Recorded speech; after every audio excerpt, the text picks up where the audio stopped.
እንደው በስደት የቤተ ክርስቲያናችንን መከራ የሀገራችን መከራ እንደው አስብ እባክህ ብዬ አቡነ ዘበሰማያት ደግሜ ነበር። ምንም ኃጢአተኛ በሆን የአቡነ ዘበሰማያት አንካሳ የለውምና ሰው ክፋቱን ሃይማኖት ያለብሳታል ይላል የኢትዮጵያውያን ሊቃውንት።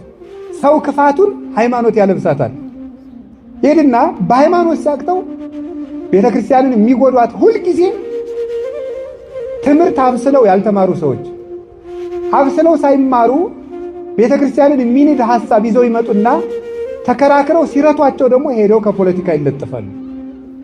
ሄደው እውነተኛ አባቶችን መንግስትን ተሳድበዋል ብለው ደግሞ ይካሰሳሉ። አሁን ይሄ ዘመን ምን እያደረገን እንደሆነ ታውቃላችሁ? እንዳናስብ እያደረገን። በቃ እንዳናስብ ነው የሚያደርገው። እኔ ገደው ይገርማል። ምክንያቱም የማናስብበት ምክንያት ደግሞ ለምንድን ነው? ቁጭ ብለን እንዳናስብ ማሰቢያችን በሙሉ ጥቅጥቅ እንዲል እየተደረገ ነው። ይሄን የፈጠረው ምንድን ነው? ዓለሙ የሚሰጠን የቤት ስራ አለ። ጦርነት አለ፣ ብጥብጥ አለ፣ ስድድብ አለ። ዓለም መቼ ይጠፋል ብላችሁ ብትጠይቁኝ ማሰቢያ ቆመለት ብዬ ነው የምናገረው። የዩቲዩብን ሳትጨርሰው የፌስቡኩ ይመጣል። የፌስቡኩን ሳትጨርሰው የቲክቶክ ይመጣል። የዚያን ሳትጨርሰው የምትደውለው ስልክ አለ። ተንኮልን የሚያመነጩት ስራ ፈቶች ናቸው። ክፋትን፣ ቂምን፣ ሰው ከሰው ማጣላትን የሚያመጣው ስራ ፈቶ ቁጭ ማለት ነው። ነገረኛ የሚያደርግ ራሱ ስራ ፈት ነው። ስራ ፈትነት ነው። አንዳንድ ጊዜ እኔ ሳየው ፈረንጆቹ ተንኮል አላቸው። ያው ተንኮል የነሱ እንዲያውም ስትራቴጂክ ተንኮል ነው። በጣም ኃይለኛ ተንኮል ነው። እንደዚህ ቀለል ያለ ተንኮል አይነካካቸውም። ሀገር አቀፍ ተንኮል፣ ወንዝ ተሻጋሪ ተንኮል፣ ዓለም አህጉር አቀፍ ተንኮል ነው የሚተነኮሉ የነሱ። ኢትዮጵያውያን ግን እንዲሁ በጥቃቅኑ ሁሉ ተንኮለኛ እንደው ባንሆን ጥሩ ነው ብዬ አስባለሁ። ማለት ወግ ሰንጣቂ ሆነናል ልላችሁ ፈልጌ ነው። ነገር ሰንጣቂና ያንዱ ስራ ፈት ስለሆነ ይመስለኛል። አሁን በምን ነው ይሄን የማየው? አሁን ውጭ ሀገር ተወልደው ያደጉ ልጆች ኢትዮጵያውያን ውጭ ሀገር የተወለዱትን ሳያቸው ኢትዮጵያ ሲመጡ አንዳንዴ ሳያቸው በቃ የነገሯቸው ነገር ነው ብለው ነው የሚይዙት። ወግ አይሰነጥቁም፣ አሽሙር አያውቁም። ለምንድን ነው ሲባል እኔ ሲገባኝ አሽሙር ስለሌለ ሁሉም ወደ ስራው ስለሚሮጥ። አሁን እኛ እኮ ስራ ስለሌለ ነው አሽሙረኛ ይሆን ነው ነገረኛ ይሆን ነው። ነገረኛነት የስራ ፈትነት ውጤት ነው። የአንዳንድ ሰው በጣም ያስደንቀኛል። ቁጭ ብሎ ተንኮል የሚቀምር ሳለ ፊዚክስ እና ሂሳብ ይመስል ቁጭ ብሎ ወግ ተንኮል ቅምር እኔ ይደንቀኛል። እውነቴን ነው የምነግራችሁ። አንድ ሰው ቁጭ ብሎ ተንኮል ሲያስብ እኔ አዛኝን በጣም ነው የምደነቀው። እንዴ ሰው ቁጭ ብሎ ተንኮል ያስባል? ተንኮል ማለት ገብቷችኋል? ተንኮል ማለት ሌላ ኃጢአት አይደለም ያልኩት፣ ተንኮል ነው ያልኩት። ኃጢአትማ ሁላችን ኃጢአተኛ ነው። ተንኮል ማለት ግን ሰውን ማጥመድ፣ ነገር መሰንጠቅ፣ ነገርን ከነገር አሰናስሎ አቀናብሮ ለሰዎች ጉድጓድ መቆፈር። በእውነት ኃጢአተኛ በእግዚአብሔር ምሕረት አለው። ተንኮለኛነት ግን ከእግዚአብሔር ምሕረት ያሳጣል። እባብም ከአራዊት ሁሉ ተንኮለኛ ነበር አይደለም የሚለው ኦሪት ዘፍጥረት ስታነብሩ፣ እባብ ከአራዊት ሁሉ ተንኮለኛ ነበር። ተንኮለኛነት ማለት ሰውን አሳስቶ ገደል መክተት። እንዲሳሳት ጉድጓድ ትቆፍራለህ፣ ተሳሳተ ብለህ ጉድጓድ ውስጥ ትከተዋለህ፣ ራስህ አሳስተህ ራስህ ትስቅበታለህ። ይሄ ተንኮለኛነት ነው። ጥሩ አይምሮ ግን ቁጭ ስንል ምን ማድረግ ነው ያለብን? ሐሳብ ማዋጣት። እስኪ ሐሳብ እናዋጣ ብለን እኔም አንድ ሐሳብ አንተም አንድ ሐሳብ እስኪ ይሄን ነገር እንወያይበት ብሎ ይውላችሁ ቤተ ክርስቲያንንም ሀገራችንንም ያቆዩት ሐሳብ ያላቸው ሰዎች ነው። ጥሩ ሐሳብ የሚያስቡ ዘመንን ተሻግረው የሚያስቡ ሰዎች ናቸው። ማሰብ ትልቅ ነገር ነው። አሁን ይሄ ዘመን ምን እያደረገን እንደሆነ ታውቃላችሁ? እንዳናስብ እያደረገን ነው። በቃ እንዳናስብ ነው የሚያደርገው። እኔ ገደው ይገርማል። ምክንያቱም የማናስብበት ምክንያት ደግሞ ለምንድን ነው? ቁጭ ብለን እንዳናስብ ማሰቢያችን በሙሉ ጥቅጥቅ እንዲል እየተደረገ ነው። ይሄን የፈጠረው ምንድን ነው? ዓለሙ የሚሰጠን የቤት ስራ አለ። ጦርነት አለ፣ ብጥብጥ አለ፣ ስድድብ አለ። አሁንማ ድሮ ሰውና ሰው እቤት ቁጭ ብሎ ይበሻሸቅ ነበር። አሁን በሚዲያ መበሻሸቅ ተጀምሯል አይደለም እንዴ? የአደባባይ ብሽሽቅ ተጀምሯል ማለት ነው። አሁን ያለ በሰው ጉዳይ ቁጭ ብሎ እንደው ኧረ በስመ አብ ከራስ ቤት በድን እያለ ሰው ልቅሶ ለምን ትሄዳለህ አለ ሊቁ። ቁጭ ብሎ እነገሌ እና ትዳራቸው እንዴት ሆነ? እንደዚህ ነው የለም እንደዚህ ነው ውይይት። አይገርማችሁም? ቁጭ ብለህ የሰውን ህይወት እንጀራ አድርገህ ንፍሮ አድርገህ ትቀቅለዋለህ፣ ቆሎ አድርገህ ታበስለዋለህ፣ እንጀራ አድርገህ ትጋግረዋለህ። በቃ አይጣል አይደረስም። ይሄ የሥራ ፈትነት ውጤት ነው። እንደዛ አይደረግም። ሰውን ጉዳይ አድርጎ የሰውን ህይወት እያነሱ እንጀራ ማብሰል ተገቢ አይደለም። ከዛሳ በስልኮቻችን ላይ የተጫኑት መተግበሪያዎች እንዳናስብ የሚያደርጉ ናቸው። የዩቲዩብን ሳትጨርሰው የፌስቡክ ይመጣልሃል። የፌስቡክን ሳትጨርሰው የቲክቶክ ይመጣል። የዚያን ሳትጨርሰው የምትደውለው ስልክ አለ። በቃ ንቅንቅ የማያደርግ መስኮት የሌለው ቤት ነው የሚያደርገው ጭንቅላታችንን ጠቅጠቅ ብለን እንዳንንቀሳቀስ። ደግሞ 24 ሰዓት ይሰራል ሁሉ ነገር። ዓለም መቼ ይጠፋል ብላችሁ ብትጠይቁኝ ማሰቢያ ቆመለት ብዬ ነው የምናገረው። በዚህ ዓለም ላይ ትውልድን የሚያሽመደምዱ 3 ነገሮች አሉ ማለት ነው። አንደኛው የሹመት ፍላጎት፣ ሁለተኛው የምቾት ፍላጎት፣ ሶስተኛው የሥጋ ፍላጎት ናቸው። እነዚህን ዞር ብሎ ሳያቸው ከእውነት ጋር የቆመ ግን ለዘላለም ያሸንፋል። እውነት ተባባሪ አትፈልግም። ለእውነት ሰራዊት የላትም። እውነት ቦታ አትመርጥም። እውነት ቀን አትመርጥም፣ ጊዜም የላትም። በጊዜ አትገደብም። እውነት በልብ ከተማ የምትኖር ናት። እውነትን ጭብጫቧ አይሾማትም፣ ጭብጫቧ አያወርዳትም። እውነት በአእምሮ ከተማ ነግሳ ትኖራለች። የእውነት መንበሯ ንጹሕ ልብ ነው። ስለዚህ እውነት ለዘላለም ታሸንፋለች። እውነት ብቻዋን ቆማ ከዓለም በላይ ትከበራለች። ለምንድን ነው እንደዚህ ያልኩት ብትሉ 2-3 ነገሮችን ልነግራችሁ ፈልጌ ነው። ስለ እውነት በትንቢተ ዳንኤል ምዕራፍ 13 የምናገኘው አንድ ታሪክ አለ። እሱን ነግራችኋለሁ። እውነት ብቻዋን ታሸንፋለች። ብቻዋን። ሶስና የምትባል ሴት ታውቃላችሁ። ታሪኩን በደንብ በፍጥነት ለመናገር ልሞክር። እንደ ስብከት አድርጌ አልተርከውም፣ ቶሎ ለመጨረስ ነው የምሞክረው። ሶስና እጅግ የተከበረች ባለትዳር ናት። ይህች ሰው እግዚአብሔርን የምትፈራ ሰው ናት። ከዕለታት በአንድ ቀን በአጸድ ውስጥ ገብታ ስትታጠብ 2 ለገዛ ፍላጎታቸው የሚፈልጓት የአይሁድ መምህራን በቀትር ሰዓት ሂደው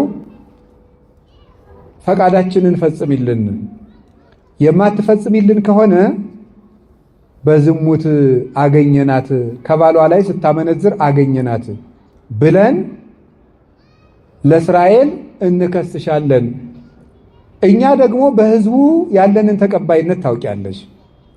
እንደዚያ ከሆነ ሕዝቡ በድንጋይ ወግሮ አንቺን መግደሉ ነው አለ። እንግዲህ በእግዚአብሔር እጅ ከሚፈረድብኝ እናንተ የፈለጋችሁትን ብታደርጉብኝ ይሻለኛል፣ እኔ ፈቃዳችሁን አልፈጽምም ማለት። ተሰሚነታቸውን ተጠቅመው እነዚህ 2 የአይሁድ መምህራን ይህችን ሴት ከባሏ በላይ ስታመነዝር በቀትር ሰዓት አገኘናት ብለው ተናገሩ። በአጠቃላይ አእላፈ እስራኤል ተሰብስበው በድንጋይ ትወገር ትወገር ትወገር ትወገር። ለምን? ማስረጃ ያቀረቡት በጣም የማይጠረጠሩ ሰዎች ስለሆኑ ማለት ነው። ትወገር ተባለ። እንግዲህ የአንድ ሀገር ህዝብ አሁን ለምሳሌ የአዲስ አበባ ህዝብ በሙሉ ትወገር ቢላት እንዲህ ምን ይመስላችኋል? እድናለሁ ብላችሁ ታስባላችሁ? ቢያንስ እንደው 3-4 ሰው እንኳን ለሽምግልና ቢተርፍ ጥሩ ነው። ሀገር በሙሉ ይወገር ቢላችሁ እድናለሁ ትላላችሁ? እውነት ብቻዋን ትቆማለች። ከዛ ምን አደረገ? እሷ ልቧ አልተፈታም። የእስራኤል አምላክ የእውነት ዳኛ አንተ እንደ ፍርድ ፍረድልኝ ያለች ጸልያለች። በእስራኤል ሴቶች ራሳቸውን መከናነብ ክብር ነው። እቺ ወራዳ ክብር የላትምና ክንብንቧን ታውርድ አሉ። በውስጣቸው ግን ውበቷን መጥገብ ፈልገው ነው ይላሉ የቤተክርስቲያን ሊቃውንት፣ ያዋረዱ መስለው። ከዚያ በኋላ እግዚአብሔር ቸር ነው። እውነት አይመሽባትም። እውነት ብትዘገይም አትቀርም። ዳንኤል የሚባል ነቢዩ ዳንኤል ከመካከላቸው ተነሳ። እኔ ከዚች ሴት ደም ንጹሕ ነኝ አለ። ና ማእከሌነ እስመ እግዚአብሔር አልሃቀከ፣ እግዚአብሔር አንተን በመካከላችን ታላቅ አድርጎሃልና ና በመካከላችን ፍረድ አሉት። የእውነት ኃይሏ ሺዎች እየጮሁ የአንድ ሰው ጩኸት የ1000 ሰው ጩኸትን ዝም እንዲል አደረጋቸው። ግርም ነው ያለው የሚያደርገው።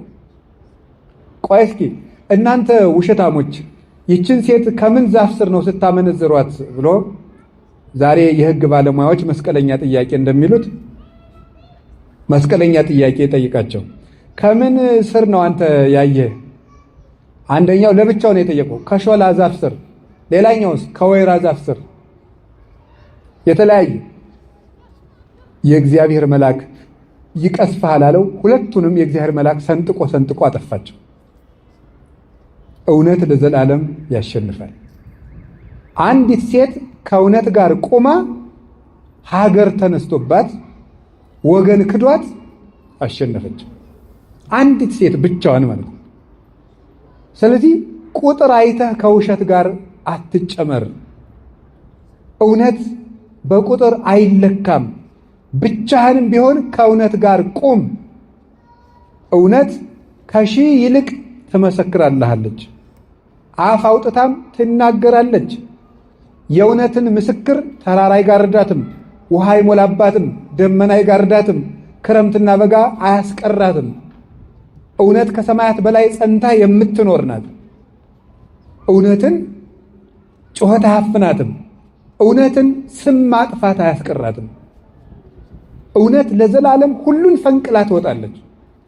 በተራራ ላይ የተሰራች ከተማ ልትሰወር ማለት እንዳይቻላት ጌታችን በወንጌሉ እንዳስተማረን በእውነት ላይ የቆመ ሰው ጉድጓድ ውስጥ ቆፍረው ቢቀብሩት እንኳን ይወጣል። እውነት ለዘላለም ያሸንፋል።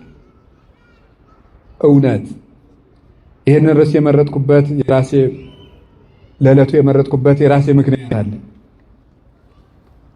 እውነት አሸናፊነቱን የሚገለጥበት ቀን ነው ዛሬ። አሁን ያለንበት ቀን የግንቦት ሥላሴ ይሄንን የሚያስረዳ ነው። ለምንድን ነው ስትሉኝ፣ ዛሬ ቅዱስ አትናቴዎስ ሐዋርያዊ ዕረፍቱ ነው። ቅዱስ አትናቴዎስ ሐዋርያዊ በ325 ዓመተ ምህረት የመጀመሪያውን የቤተ ክርስቲያን ዓለም አቀፍ ጉባኤ የጸሎት ሃይማኖት አንቀጽ ያረቀቀ ለ47 ዓመት በፓትርያርክነት ተቀምጦ ለግማሽ ክፍለ ዘመን ያህል የቤተ ክርስቲያንን አደራ የተሸከመ የእውነት ምሰሶ ነበረ ቅዱስ አትናቴዎስ። እሱ ብቻውን ነበር የሚሮጠው፣ ብቻውን።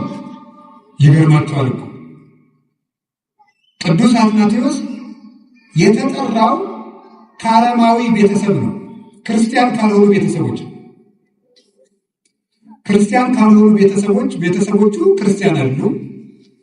የክርስቲያን ልጆች እርስ በርሳቸው ሲጨዋወቱ አንዱ ጳጳስ አንዱ ምዕመን እየሆኑ ይጫወታሉ። ያንን ሲጫወቱ እሱም ከጨዋታቸው አስገቡኝ አላቸው።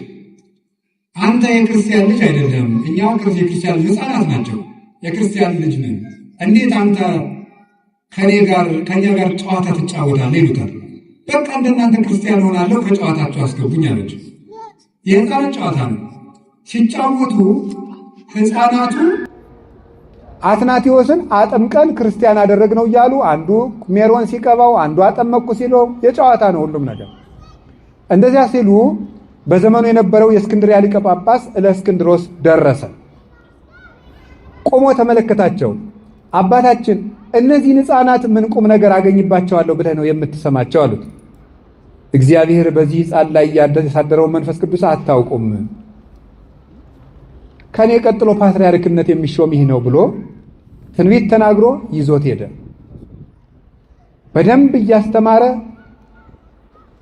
መጻሕፍተ ብሉያትን መጻሕፍተ ሐዲሳትን እያስተማረ ዘመኑ የሚጠይቀውን በግሪኮ ሮማን ኢምፓየር ተስፋፍቶ የነበረውን የግሪክ ፍልስፍና ጥንቅቅ አድርጎ እንዲማር አደረገው። ለምን? እነ አሬዎስ የግሪክን ፍልስፍና እየተጠቀሙ በተለይ የአርስቶትልን ፍልስፍና እየተጠቀሙ የክርስቶስን የባህሪ አምላክነት ይክዱ ስለነበረ እሾህን በሾህ እንዲያወጡት ፍልስፍና ተማርኩ ያለን ሰው በፍልስፍናው መንገድ ለመርታት ፍልስፍናን ጥንቅቅ አድርጎ ተምሮ የዘመኑን የግሪክ ቋንቋ የቴዎሎጂ ተርምስ የሚባሉትን መሰረታዊ ቋንቋዎች አውቆ በንጽህና በቅድስና ተሸልሞ በእለእስክንድሮስ ቤት አደገ። ከሃዲው አሬዎስ ኢየሱስ ክርስቶስ ያልነበረበት ዘመን ነበር ወይም አልነበረም። አልቦ አመይሃሎ እሱ አልነበረም። ኢየሱስ ክርስቶስ የእግዚአብሔር የመጀመሪያው ፍጡር ነው። ኢየሱስ ክርስቶስ ከአብ ጋር አንድ ባህሪ አይደለም። እንደዚህ አይነት ሶስት ክህደቶችን ይዞ አሬዎስ ሲነሳ በኒቅያ ጉባኤ እንዲደረግ በዘመኑ የነበረው ንጉሥ ቆስጠንጢኖስ አዘዘ። ኒቅያ የምትባለው ዛሬ ኢዝኒክ ትባላለች፣ ቱርክ ውስጥ ያለች ከተማ ናት። እዚያ ዓለም አቀፉ ጉባኤ የመጀመሪያው ጉባኤ ተጠራ። 318 በዓለም የነበሩ ሊቃነ ጳጳሳት በሙሉ ሄዱ።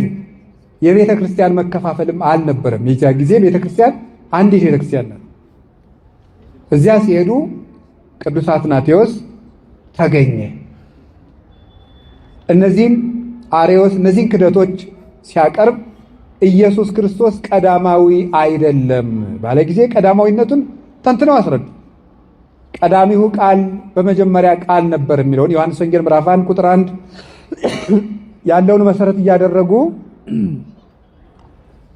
ቃል በመጀመሪያ ነበር ስለሚል ከቃል ተለይቶ የሚኖር ልብ የለም፣ ከልብ ተለይቶ የሚኖር ቃል የለም። ወልድም ከአባቱ ተለይቶ አልኖረም። ወልድ የአብ ቃል ነው። ልብ ያለ ቃል እንደማይኖር አብም ያለ ቃል አልኖረም። ስለዚህ ወልድ በአብ ልብነት የነበረ ቀዳማዊ ቃል ነው አሉት። ዕብራውያን ምዕራፍ 1 ቁጥር 3 ያለውን አንስተው ዘውቱ ጸዳለ ስብሐቲሁ ስለ ኢየሱስ ክርስቶስ ሲናገር ቅዱስ ጳውሎስ እሱ የክብሩ ነጸብራቅ ነው። ሃይማኖታችሁን በደንብ ስሙ። እናንተም መማር